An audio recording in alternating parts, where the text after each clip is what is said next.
ओम नमो भगवते वासुदेवाय। सावन मास की शुभ बेला में जब कामिका एकादशी का पुण्य दिवस आता है तो संपूर्ण वातावरण भक्ति, श्रद्धा और आस्था से भर उठता है। एक ओर श्रीहरि विष्णु के चरणों में तुलसी दल चढ़ता है तो दूसरी ओर कैलाश से हर हर महादेव की गूंज भक्तों के कंठ से फूट पड़ती है। ये वह दुर्लभ अवसर होता है जब हरि विष्णु और हर शंकर दोनों की आराधना एक साथ होती है।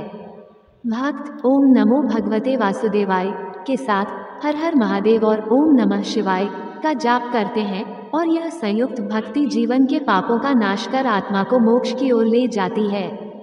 सावन का ये पवित्र संगम हमें सिखाता है कि शिव और विष्णु में कोई भेद नहीं, दोनों ही परमात्मा के दो रूप हैं और उनका स्मरण जीवन को शुद्ध, शांत और कल्याणकारी बना देता है। श्रावण मास की शुक्ल पक्ष की एकादशी, जिसे कामिका एकादशी कहा जाता है, न केवल व्रत और उपवास का दिन है बल्कि यह आत्मा के शुद्धिकरण, पापों के प्रायश्चित और मोक्ष की प्राप्ति का अत्यंत पुण्यदायी अवसर भी है। यह व्रत विशेष रूप से भगवान विष्णु की भक्ति में लीन रहने वालों के लिए वरदान स्वरूप है। कहा जाता है कि कामिका एकादशी के दिन व्रत करने वाला मनुष्य समस्त पापों से मुक्त होकर प्रभु के चरणों में स्थान प्राप्त करता है। ब्रह्मवैवर्त पुराण के अनुसार एक बार राजा युधिष्ठिर ने श्री कृष्ण से पूछा, हे जनार्दन, कृपा करके मुझे श्रावण मास की शुक्ल पक्ष की एकादशी का महत्व बताइए। तब श्री कृष्ण बोले, हे राजन, इस दिन व्रत करने से तीर्थ स्नान, दान, यज्ञ और व्रतों का समस्त फल प्राप्त होता है।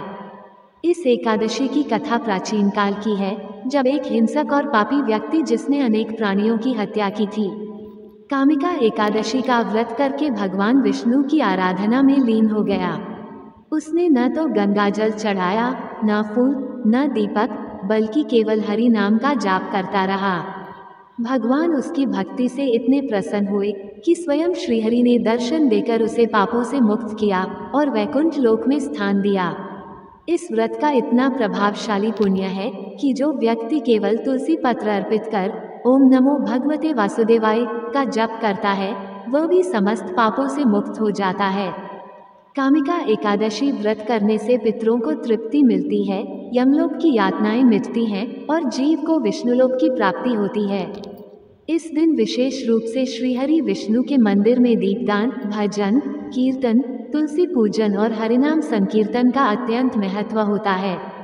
अंत में भगवान श्री कृष्ण ने कहा, जो श्रद्धा से कामिका एकादशी का व्रत करता है वह मानो समस्त व्रतों का फल प्राप्त करता है और जन्म जन्मांतर के बंधनों से मुक्त होकर श्रीहरि में लीन हो जाता। प्रेम से बोलिए जय श्रीहरि।